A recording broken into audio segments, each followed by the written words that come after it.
Muy buenas noches con los participantes. El día de hoy vamos a tener una ponencia sobre la normativa de contrataciones, modificaciones a la normativa de contrataciones del Estado. Me disculpan un segundito, voy a conectar mi máquina.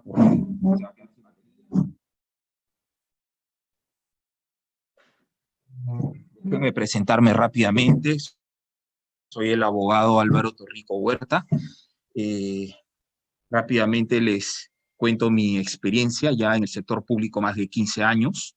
Anteriormente al sector público trabajé en el sector privado en la bolsa de productos, bolsa de valores, y ya en los últimos 16 años en el ámbito de las contrataciones y la compra pública, ¿no?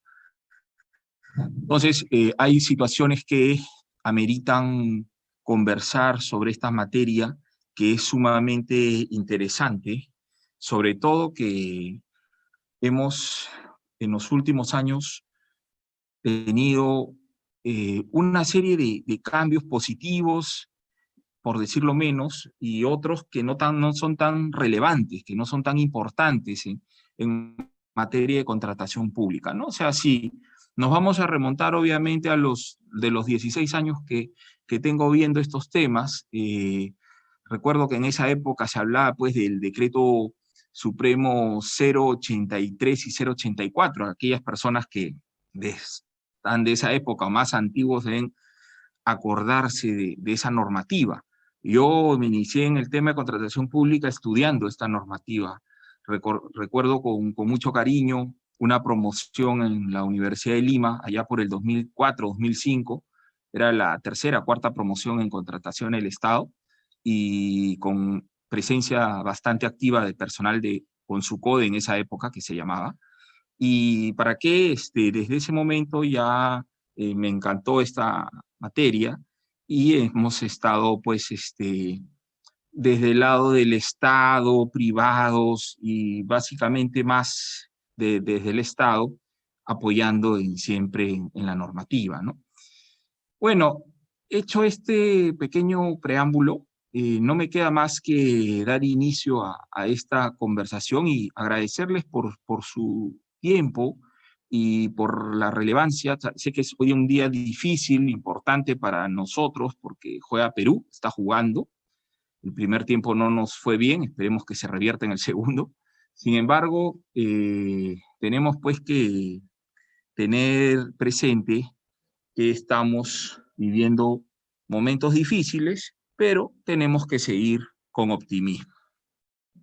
Vamos a entrar en materia, ¿no? O sea, en materia de contratación pública, tenemos pues el texto único ordenado de la Ley de Contrataciones del Estado, de la Ley 3225, ¿no? Es una norma que si bien se dictó en el año 2014, ha tenido una serie pues de cambios, hasta como hubieron muchas modificaciones, con buen criterio se se ha previsto de hacer un texto único que recoge todas las modificaciones de esta ley, el TUO, el TUO de la ley 3225, que ha sido aprobado por Decreto Supremo 082-2019 EF, ¿no? Esta ley ha estado reglamentándose en el tiempo, también la 3225, y el reglamento que nos rige a la fecha es el Decreto Supremo 344-2018 EF, que ha tenido también unas modificaciones, que va a ser materia de esta sesión, conversar sobre estas, sobre todo las últimas, ¿no? Porque hubieron unas en el 2019 que son pues que se han venido pues ya conociendo, ¿no? Algunas de fondo, otras de forma, se hacen precisiones básicamente, tanto al tema de bienes, servicios y obras, ¿no? Pero por razones de tiempo y por lo que se me pidió que aborde las últimas modificaciones, nos vamos a centrar en estos dos decretos supremos que son del 2020, que modifican y se dictan disposiciones en materia de contratación pública para facilitar la reactivación económica.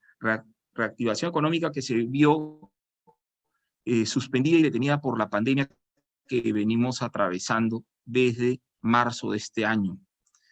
Obviamente se han dictado una serie de normas sectoriales, ¿no?, para combatir los efectos de la pandemia, y se han venido pues dando fases para la recuperación económica. En esa línea es que se dictó el Decreto Supremo 168/2020 para reactivar contratos de bienes y servicios que se habían visto afectados por la pandemia COVID-19. Entonces, ¿qué encontramos en esta norma? Algo muy relevante, ¿no? Por ejemplo, se está dando más relevancia a las fichas de homologación. Esta es una tarea que tiene Perú Compras, pero ahora le han dado a través de este decreto supremo más importancia y se podría decir más chamba, porque ahora Perú Compras no solamente maneja el tema del acuerdo marco, también tiene el tema de fichas de homologación, la subasta inversa electrónica. O sea, es una entidad que nació con la norma del 1018, que ustedes recordarán, gobierno de Alan García, por el 2008, por ahí salió este decreto legislativo 1018, porque el 1017 era la ley de contratación del Estado, el 1018 era la creación de Perú Compras. Entonces, pero en el camino ha ido evolucionando y se le han ido dando algunas atribuciones que antes tenía OCE, pasaron a Perú Compras, y a su vez esta institución ha venido experimentando cambios y finalmente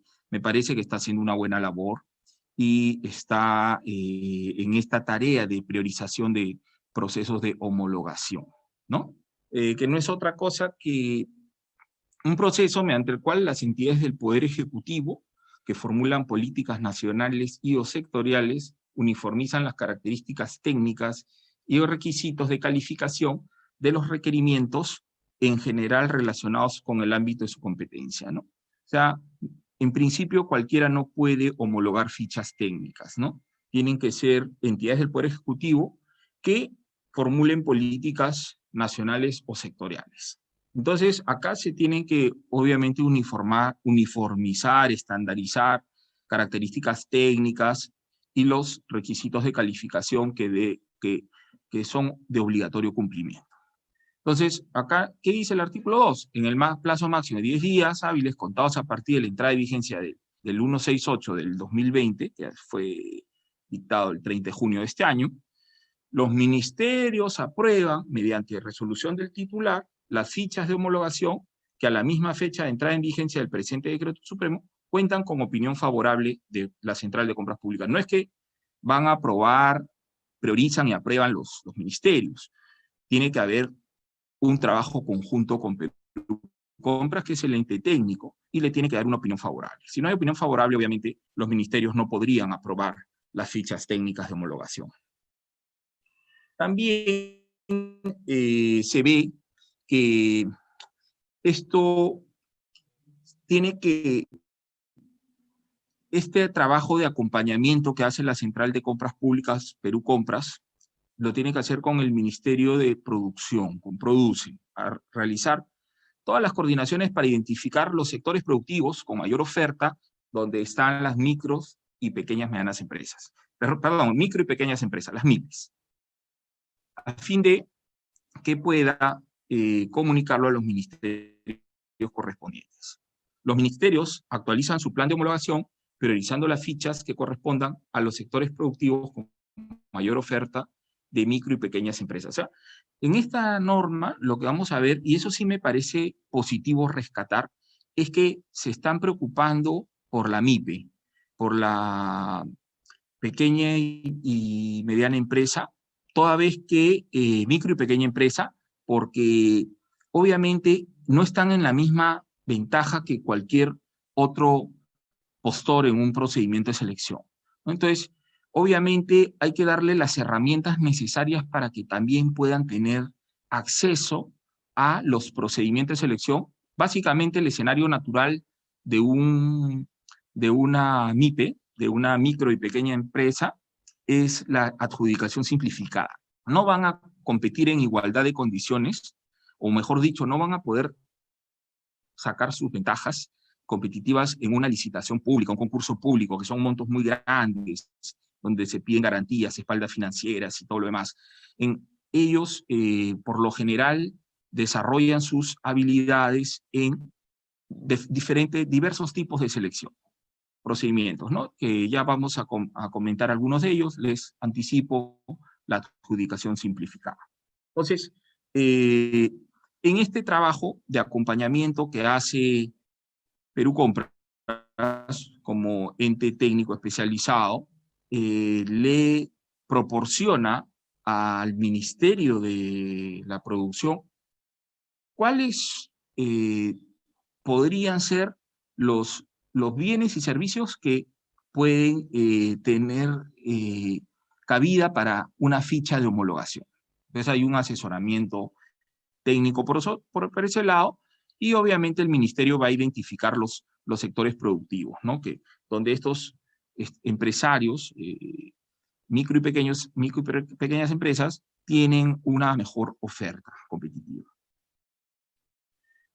Hay usos, obviamente, desde el momento de que se aprueba una ficha de homologación, ya es obligatorio, desde el momento de que se publica en el Diario Oficial del Peruano, siempre que no se haya convocado el procedimiento de selección. Obviamente, si mañana se publica una ficha de homologación de una vacuna, por ejemplo, y mi proceso de selección lo convoqué la semana pasada, y sale publicado esta semana en el Peruano, obviamente no es retroactivo.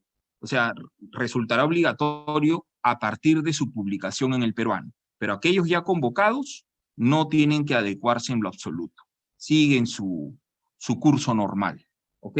Entonces, pero una vez publicados en el Peruano estas fichas de homologación, ya todas las entidades están obligadas, no solamente aquellas que están interesadas en la elaboración de estos o la obtención de estos productos, ¿no? O sea, ya es en general, ¿no? Son de uso obligatorio para todas las contrataciones que realizan las entidades del Estado, con independencia del monto de la contratación, incluyendo aquellas que no se encuentran en el ámbito de la ley de contrataciones del Estado, que pueden ser menores a 8 ITs, o que pueden ser de otros regímenes de contratación pública. También basta que haya una ficha homologada, tienen que seguir ese camino. Tenemos pues otras, el Ministerio de Salud, podemos ver el Ministerio de la Producción, que están presentando fichas, pero como les digo, previa opinión favorable de Perú Compras. Entonces, la contratación de los requerimientos que cuenten con ficha de homologación aprobada se realiza mediante un procedimiento de selección simplificada. Una adjudicación simplificada no solamente es por un tema de montos, de topes de contratación, sino tiene pues un periodo más corto para gestar la etapa de selección, que empieza con la convocatoria y culmina con el otorgamiento de la buena pro. O sea, los plazos se reducen de manera considerable frente a una licitación o un concurso público. Entonces, el legislador ha creído por conveniente que estas contrataciones, para contratar estos requerimientos, se hacen, sin importar el monto, se hacen a través de una simplificada, ¿correcto? Entonces, hay excepciones, ¿no? Por ejemplo, si ese bien ya se encuentra en el listado de bienes y servicios comunes, la prioridad la tiene la subasta inversa electrónica. Se va a tener que, esa vacuna, por ejemplo, que han homologado y existe ficha técnica, se va a tener que respetar su conducto, su curso, que es la subasta inversa electrónica, que también la administra Perú Compras. Al igual que también en el caso de acuerdo marco. Si hay un bien que ya está, hay una ficha que está listada como acuerdo marco, se tiene que seguir esa ruta transaccional, llamemos de alguna manera, y la entidad tiene que simplemente adecuarse y contratarlo a través de una ficha de acuerdo marco. También en la norma se ha dispuesto algo interesante, se dispuso la modificación de la directiva de Perú Compras sobre el proceso de homologación de requerimientos para que se adecue a lo dispuesto en esta ley, ¿no? Bueno, aquí surgen preguntas como la homologación, ¿qué es? Es un procedimiento mediante el cual las entidades del Poder Ejecutivo que formulan políticas nacionales y o sectoriales establecen las características técnicas de los bienes y servicios en general relacionados con el ámbito de su competencia, ¿no? Como ya lo hemos mencionado, estos procesos que, si bien es cierto, lo aprueban los ministerios, tiene que ser con una opinión favorable de, en este caso, Perú Compras. ¿Todas las entidades son competentes para realizar? No, solamente aquellas entidades del Poder Ejecutivo que formulan políticas nacionales y o sectorales. La homologación prioriza los requerimientos que son de contratación recurrente, de uso masivo por las entidades y aquellos identificados como estratégicos para el sector.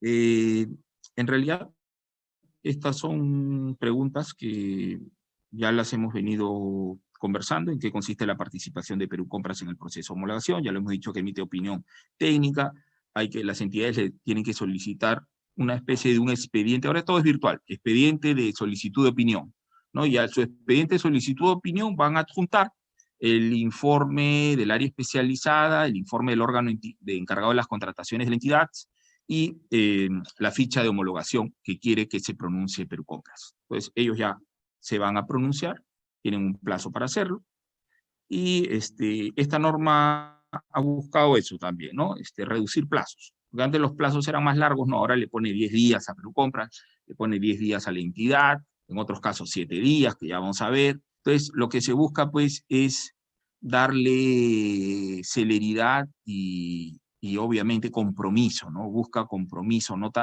solamente en este caso de Perú Compras como organismo técnico, sino también de los ministerios.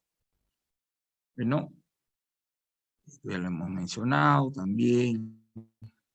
Equipos. En el acuerdo marco no se han dado cambios que sean relevantes, pero sí existen ya catálogos electrónicos de acuerdo marco, equipos de multimedia, accesorios, materiales, insumo de limpieza, impresoras, útil escritorio, computadoras, hasta pasajes aéreos también en acuerdo marco, ¿no? Y es algo que ya tiene mucho más recorrido que las fichas de homologación que están en un proceso de implementación, ¿no? O sea, ya la subasta inversa electrónica y el acuerdo marco tienen mucho más recorrido y ya vienen desde normas antiguas de la contratación pública, de la 1017 y la 1018 que dije era la creación del acuerdo marco, ¿no? Entonces, en el acuerdo marco hay criterios para poder elegir al proveedor, ¿no? Y esos criterios obviamente están establecidos en las normas y en las directivas. Existe la directiva la 007-2017, disposiciones aplicables a los catálogos electrónicos de acuerdo marco. Entonces, el órgano encargado de las contrataciones sustentará la elección del producto, la selección y del proveedor sobre la base del costo total del bien o servicio, el cual es el valor o monto resultante y contemple todos los conceptos y aspectos referidos a las características y condiciones del bien o servicio, ¿no? Por ejemplo, precio, vida útil, rendimiento, costo por flete. Todo esto lo tiene que evaluar el logístico, pero ya el procedimiento lo ha llevado a cabo, la selección la lleva a cabo Perú Compras. Entonces, Perú Compras se ha encargado de seleccionar las mejores empresas para poder, o mejor dicho, las empresas que cumplen con los requerimientos para poder haber sido seleccionados y puedan formar parte del catálogo electrónico de acuerdo marco.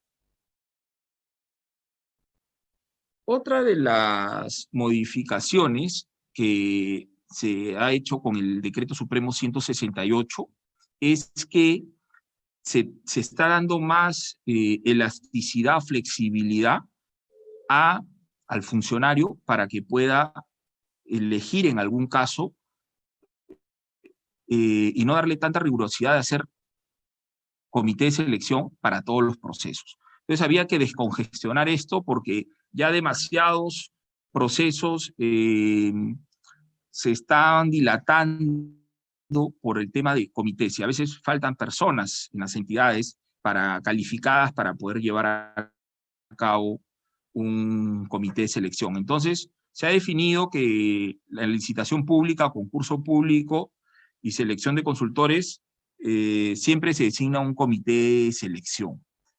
Pero en el caso de la adjudicación simplificada, la entidad puede, lo ordinario es, con esta modificación, la precisión es que sea el órgano encargado de las contrataciones.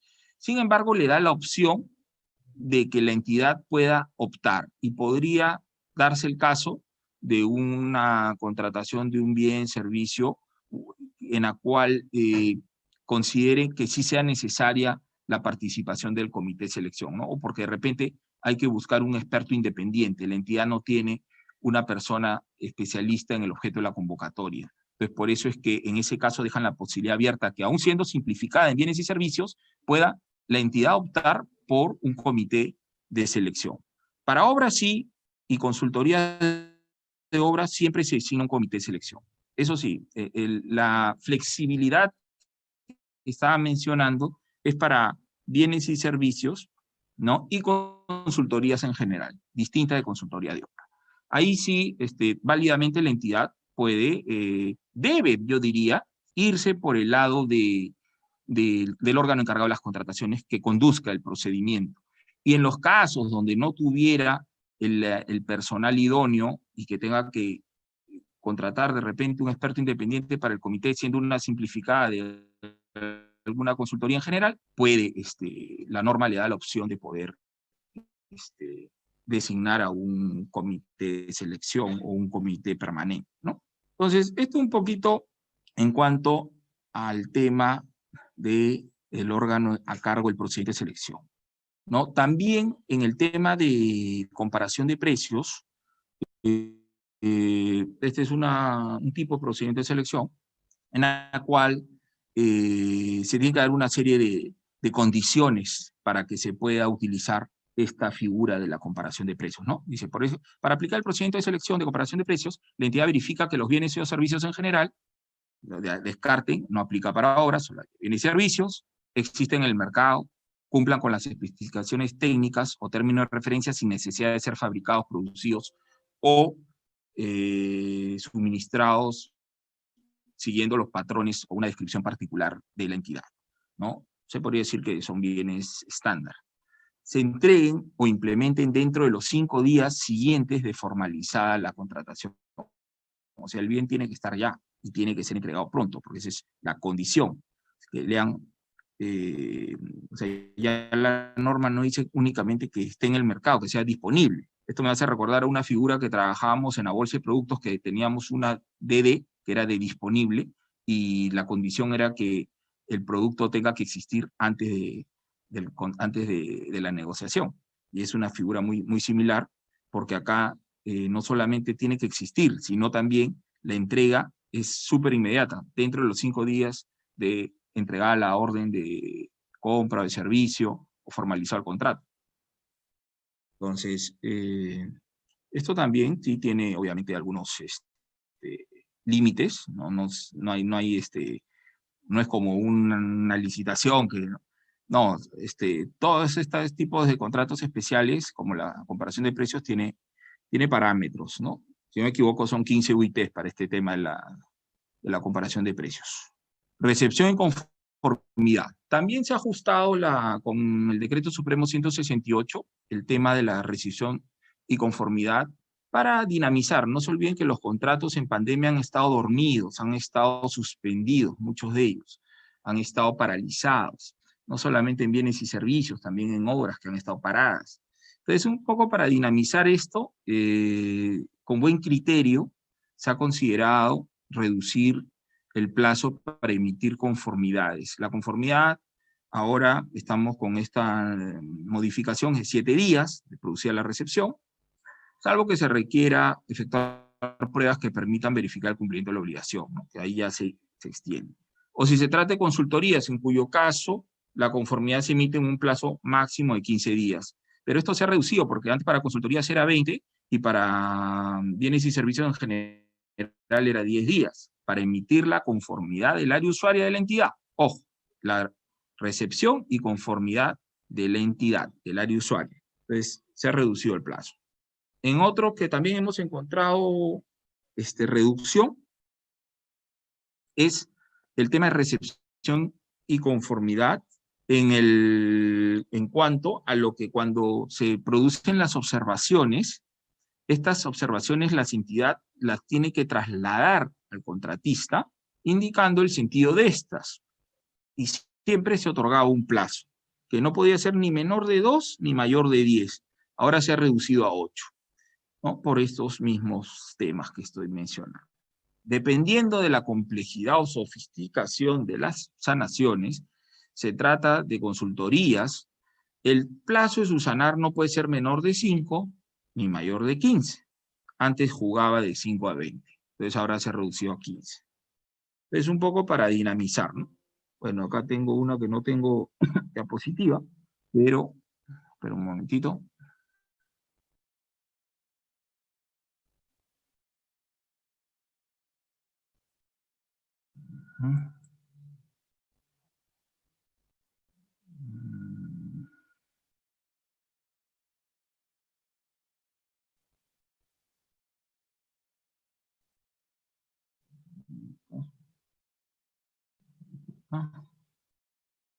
Ya está.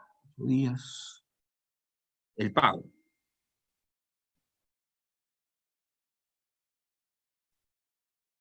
Aquí también ha habido reducción de plazo, ¿no? Entonces, ahora se ha reducido a 10 días, ¿no? La entidad paga las contraprestaciones pactadas a favor de contratía dentro de los 10 días calendarios siguientes de otorgar la conformidad de los bienes, servicios, generales y consultoría, siempre que se verifiquen las condiciones, bajo responsabilidad del funcionario, ¿no? Obviamente, antes eran 15 días, ahora 10 días.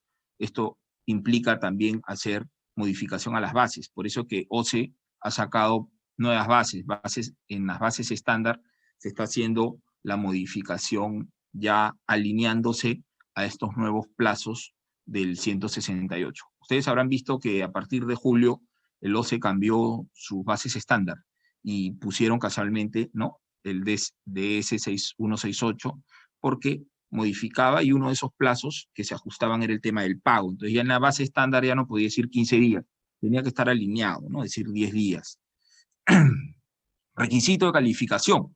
También en los requisitos de calificación, cuando en los procedimientos de selección en adjudicación simplificada para la contratación de bienes y servicios en general, se incluye el requisito de experiencia del postor en la especialidad, la experiencia exigida a los postores que acrediten tener la condición de micro y pequeña empresa. Como dije al inicio, esta norma está pensada para favorecer a la micro y pequeña empresa que ha sido duramente golpeada por esta pandemia, ¿no? No solamente porque tenían contratos en curso, sino también porque hay que darles espacio para que puedan participar, sobre todo en las simplificadas, comparación de precios, más en las simplificadas, y puedan pues competir en igualdad de condiciones, ¿no?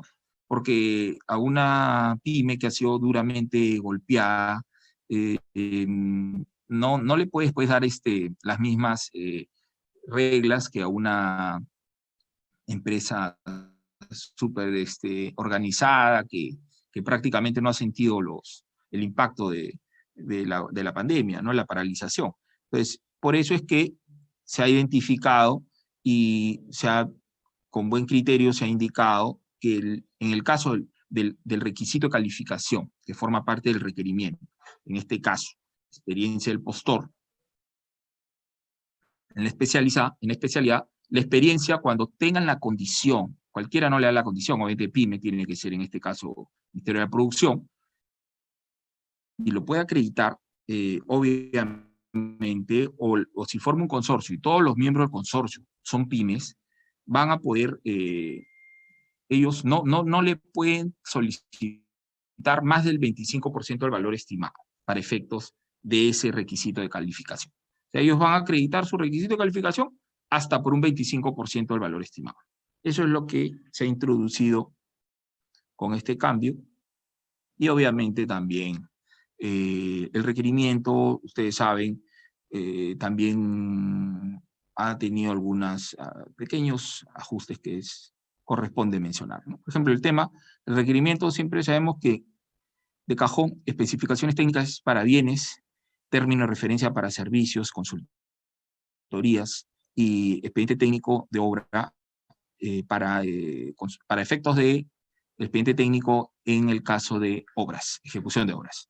Entonces, no solamente el requerimiento está comprendido por estos que le he mencionado, sino también por los requisitos de calificación. O sea, el requisito de calificación forma parte del requerimiento. Y en esa línea tienes que tener siempre presente esto: capacidad legal, que es la habilitación, capacidad técnica y profesional, experiencia del postor en especialidad, que hablamos hace un momento, y en caso de obras se añaden otro que es la solvencia económica, ¿no? Para que la obra pues se ejecute sin mayores inconvenientes y pueda, por lo menos, la entidad pueda asegurarse de que la obra se va a ejecutar y no se va a caer por problemas económicos.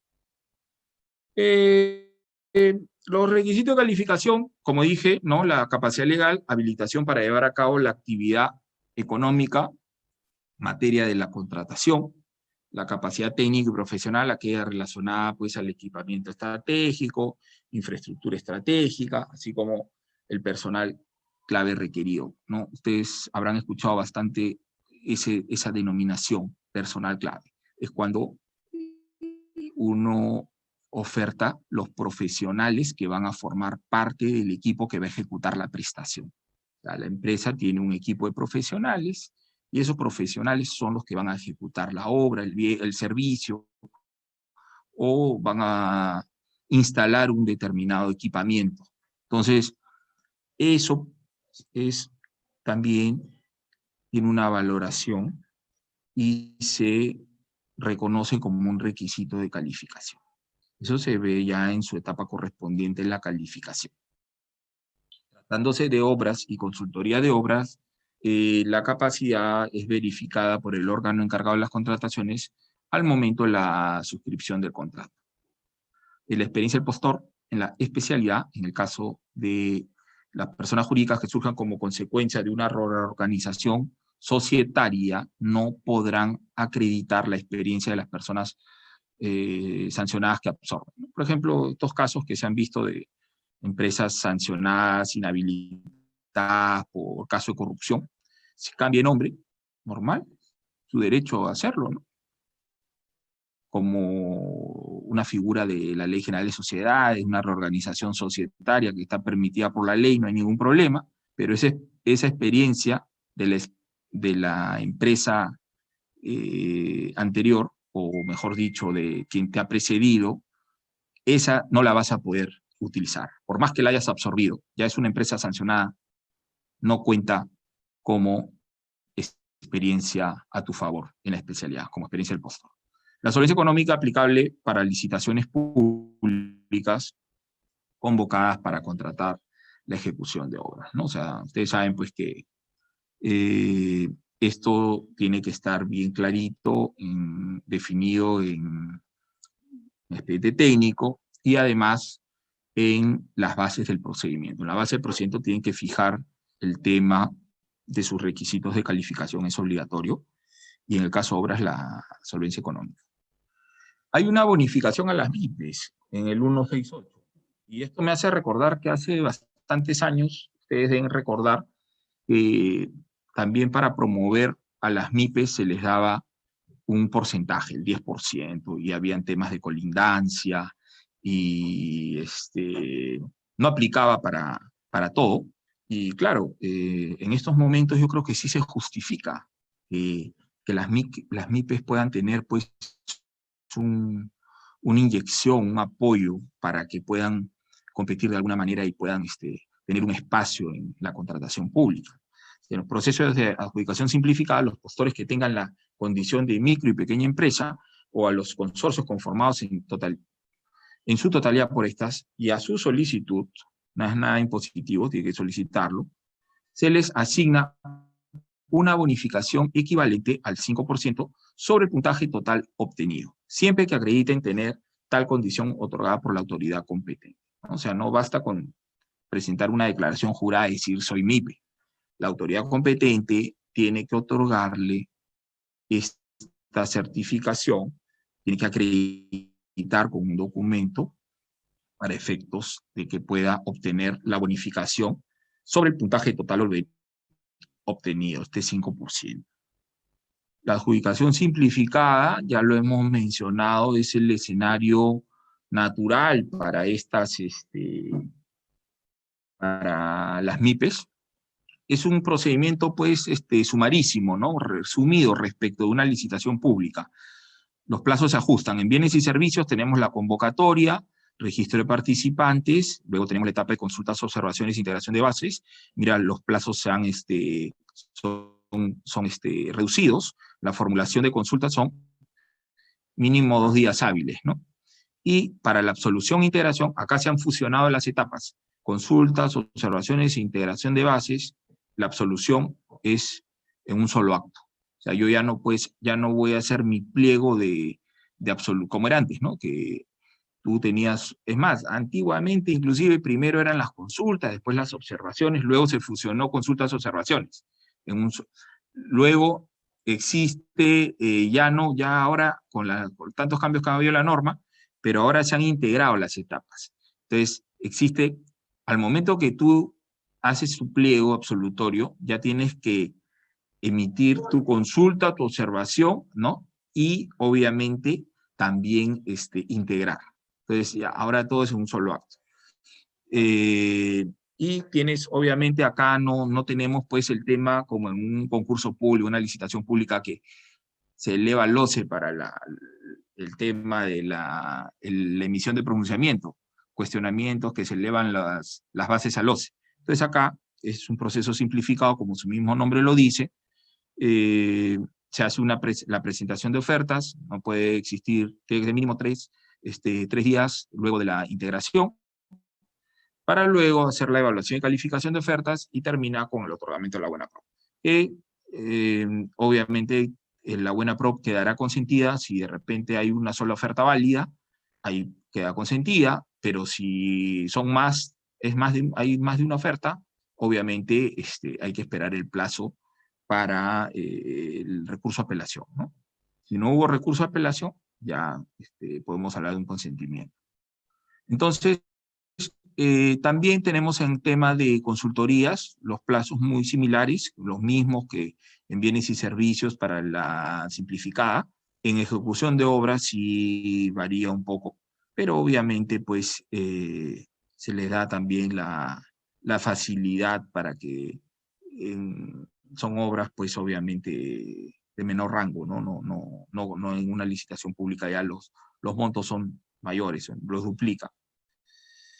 Entonces tenemos la convocatoria de registro de participantes, consultas, observaciones de integración de bases. En el tema de simplificada, como les mencioné, no existe el tema de elevación al OCE. Con eso se gana tiempo también. Adecuación de las bases estándar.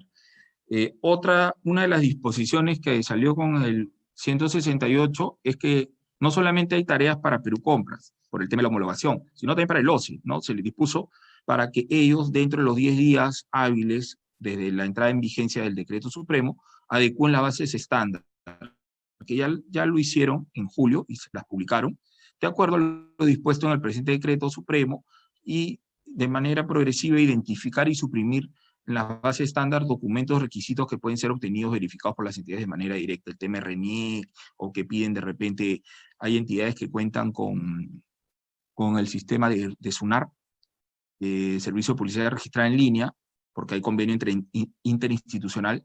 Sin embargo, en las bases se le pide información relacionada a las empresas. Obviamente hay algunas que sí son necesarias que se tengan que tengo mis reparos, ¿ah? En el tema de la vigencia de poder y todo eso, porque finalmente tú lo que necesitas es corroborar información, y esa información la puedes corroborar con la información que tú la tienes. Entonces, ¿por qué exigirle al usuario una información que ya la entidad pública posee? Por un convenio, qué sé yo, posee una información de quiénes son los representantes legales de esta empresa, quién es el,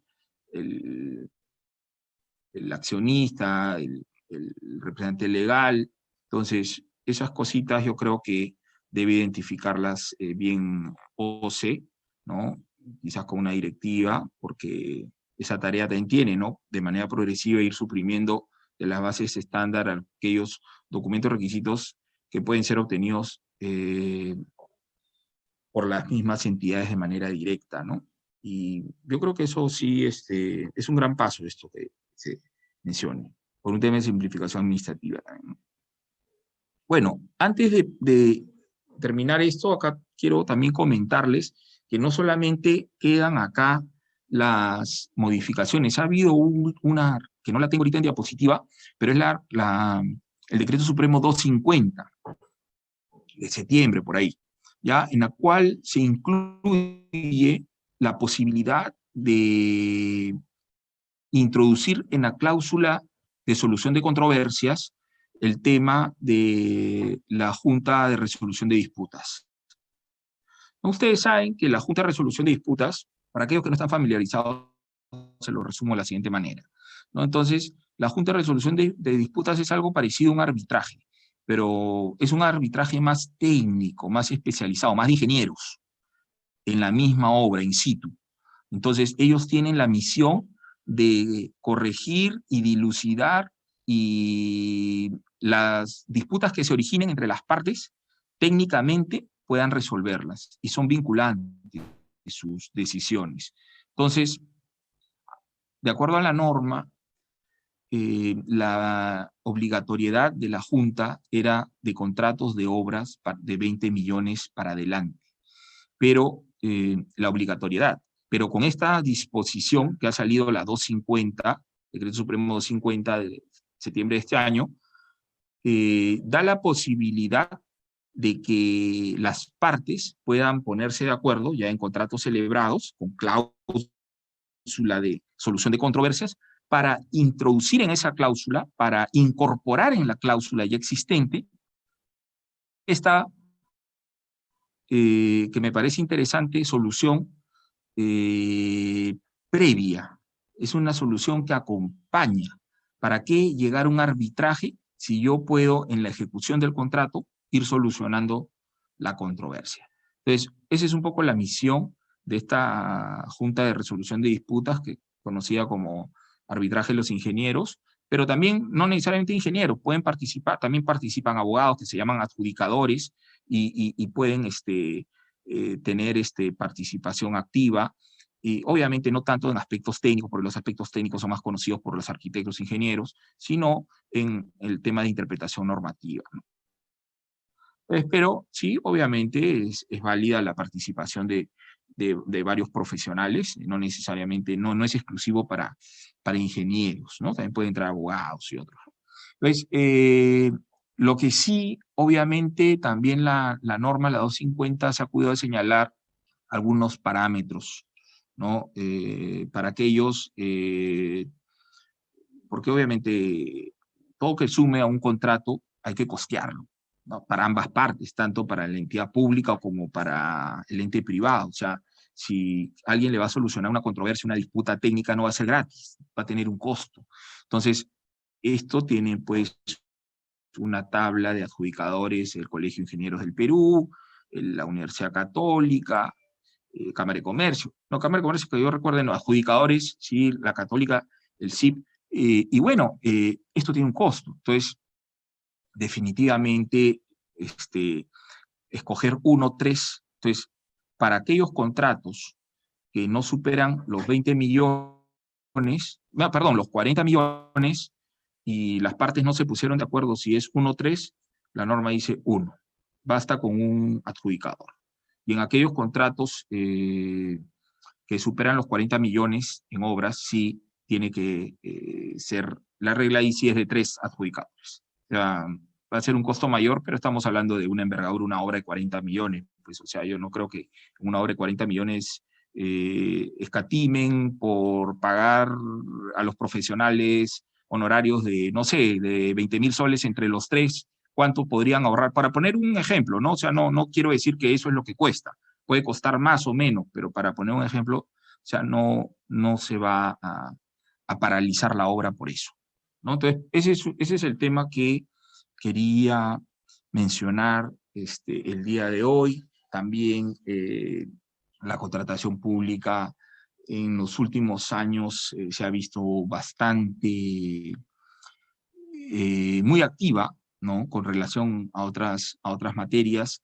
Si vemos, yo creo que la tendencia, más que sacar un texto único ordenado del reglamento, hay una tendencia a una nueva normativa de contratación pública, ¿no? Eso estaba bastante avanzado, hay un proyecto de ley, el MEF ha estado en toda esa tarea, pero bueno, ahora a partir de lunes tenemos un nuevo gobierno, hay un gobierno interino de transición que no sabemos que no sabemos qué cosas, qué sorpresas tendremos en materia de contratación pública, pues la contratación pública no es ajena. O sea, se van a seguir aprobando expedientes técnicos, se van a seguir construyendo carreteras, se van a tener que seguir aprobando proyectos de inversión pública, contratar bienes y servicios, consultorías. O sea, definitivamente el país no se va a detener y hay contratos celebrados y obviamente tendríamos que pensar en una más que seguir parchando y parchando la norma, pensar pues en una norma más a largo plazo,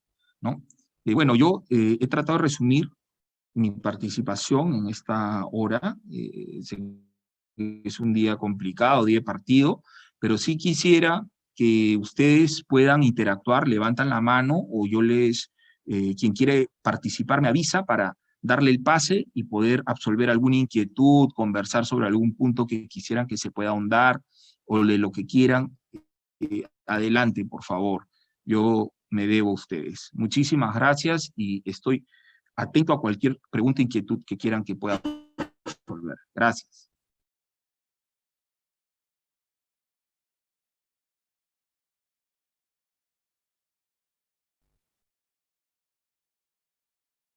Vamos a leer, de repente hay alguna que han escrito en un momentito, mientras alguien se anima por ahí a hacer alguna pregunta o levantar la mano o escribirla, como prefieran, ¿no?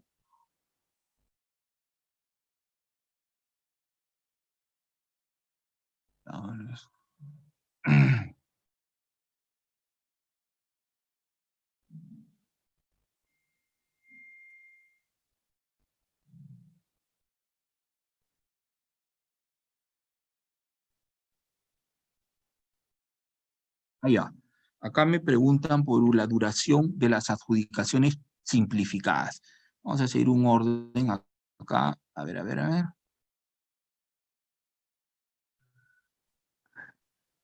A ver, ya, doctor Álvaro, respecto a la adjudicación simplificada, ¿cuál es su objetivo? Si para una adjudicación directa se requiere más de 8 ITs para el tope mínimo para convocar. Gracias por la pregunta. Yo les voy a aclarar de la siguiente manera. Para poder convocar a una simplificada, tengo que tener algo muy presente. En principio, tiene que superar las 8 ITs. Las 8 ITs no se rigen por ningún procedimiento de selección previsto en la norma.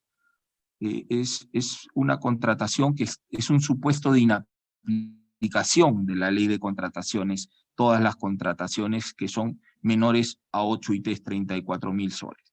Para el caso de aquellas contrataciones que superan ese umbral, sí se requiere hacer un procedimiento de selección. Y obviamente va a depender si es un bien, servicio u obra, para saber hasta qué tope manejamos en una simplificada.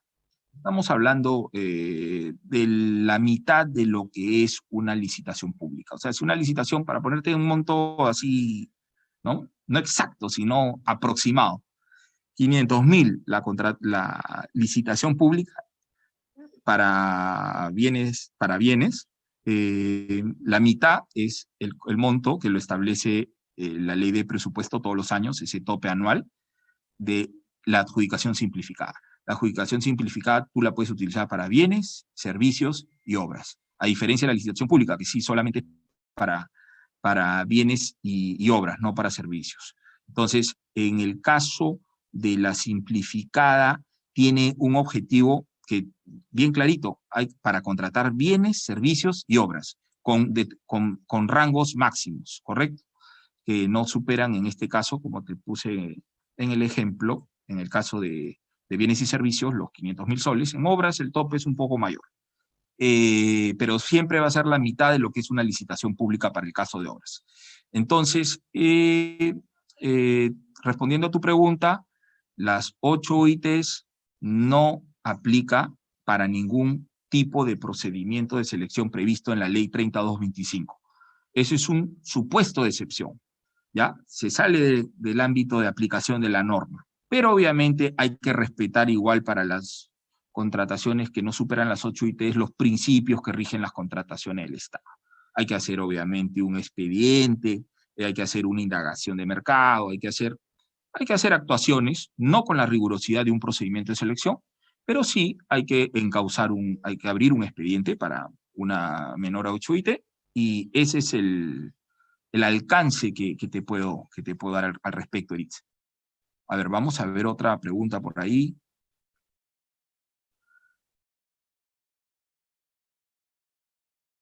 En el caso, a ver, Karma Junín presente, ¿ya? Bueno, asistencia, saludos también de República Dominicana, muchos saludos por República Dominicana, una tierra muy linda. Karma Junín, tierra linda también. Doctor, en el caso de los procesos en los que hubieron solo postor, ¿cuál es la duración de las adjudicaciones simplificadas? Ya, gracias. Buena pregunta. Cuando hay un solo postor, y este postor es ha quedado una oferta válida, porque ha presentado su oferta, ha sido admitida, calificada, y obviamente tiene, pues, no hay nadie más, y consideramos que su oferta es válida, ya el acto que corresponde es otorgar la buena pro, ya otorgar la buena pro es consentir la buena pro. O sea, ya en ese caso, en ese supuesto, ya no hay que esperar el plazo del consentimiento, que es de 8 días, en el caso de una simplificada, porque no hay nadie que vaya a apelar. O sea, si hay alguien que no sea postor, no puede apelar. O sea, en otras palabras, no habría la norma ya se pone en el supuesto, que si hay un solo postor o una sola oferta válida, se adjudica y se consiente. Entonces, por eso que ahí el plazo es más reducido, ¿no? Ahí le resuelve la vida a muchos, en realidad.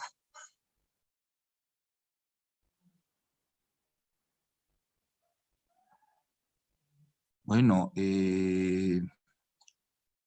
gracias por las felicitaciones que me hacen llegar, por los saludos, igualmente para todos. Amigos veo por acá, Carlos Carrasco, Elvia Medallí Dolci, una excelente expositora.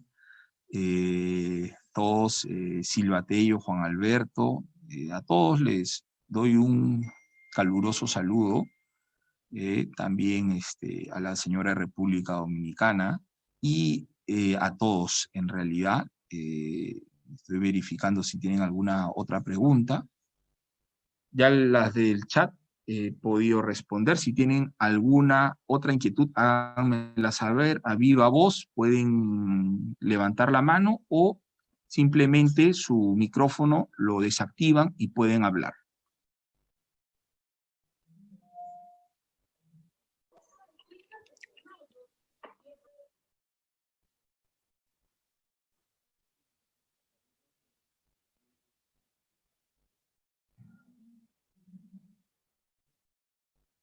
Espero que haya sido de su agrado esta exposición, y yo encantado de poder en otra oportunidad que me pueda brindar Sofía, la escuela de posgrado, para poder compartir con ustedes estos temas de mucho interés, sobre todo en estos tiempos que tenemos que estar actualizados para las cosas que se presentan, ¿no? Y hay que estar muy atentos porque obviamente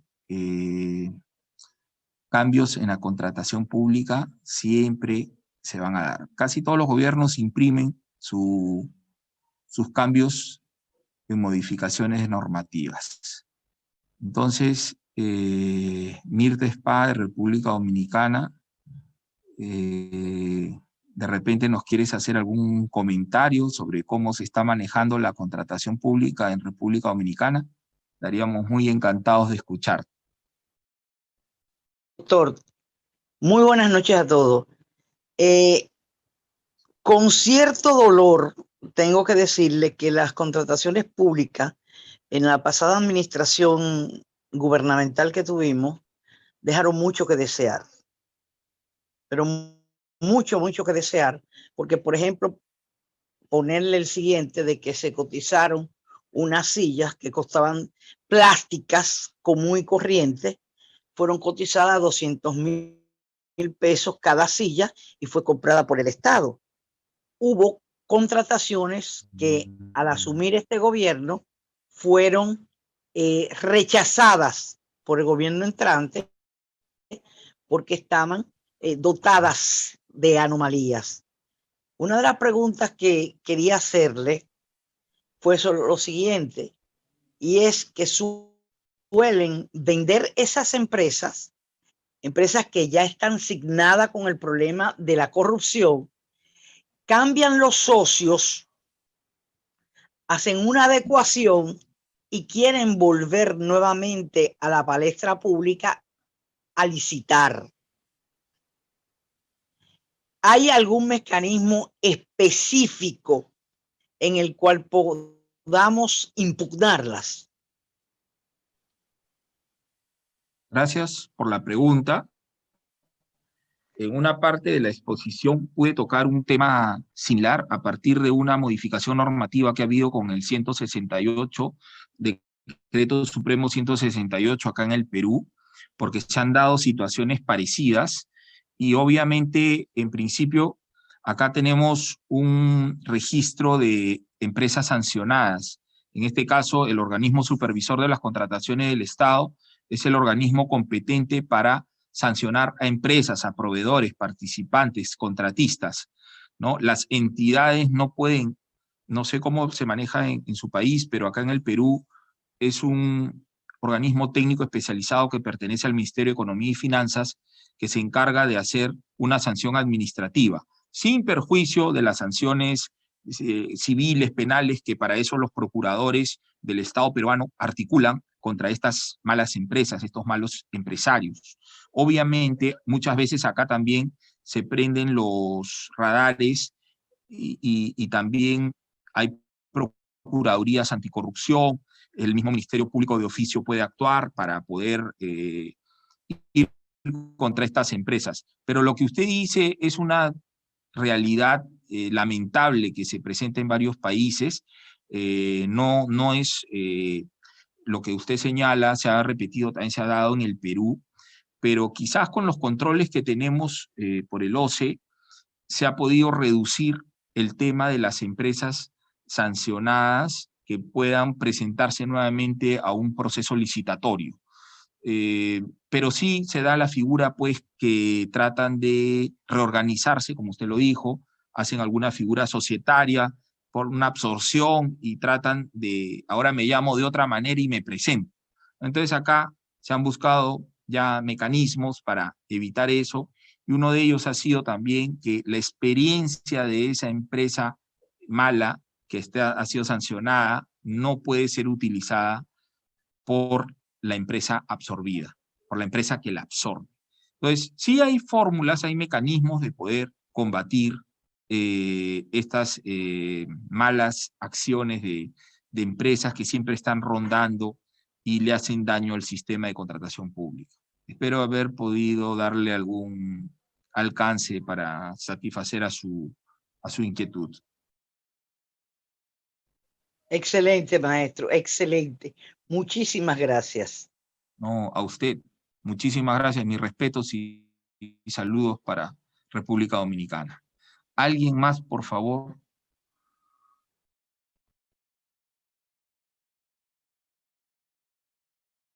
Bueno, quizás no estoy enterado del fútbol, pero de repente restan algunos minutos. Quiero que, si es que el partido no ha acabado, quizás podamos terminar de verlo o los últimos instantes del partido y simplemente, se trata simplemente de un juego de fútbol, ¿no? O sea, acá no, el fútbol da revanchas, eso es algo que siempre mi padre decía, el fútbol da muchas revanchas. Y nada, yo simplemente quiero rescatar ese compromiso que he visto de las personas que, a pesar de un partido tan importante, han estado conectadas y han estado haciendo aportes, preguntas y eso lo valoro bastante. Sin más que decir, solo agradecer, me despido de cada uno de ustedes. Que tengan unas buenas noches. Bendiciones.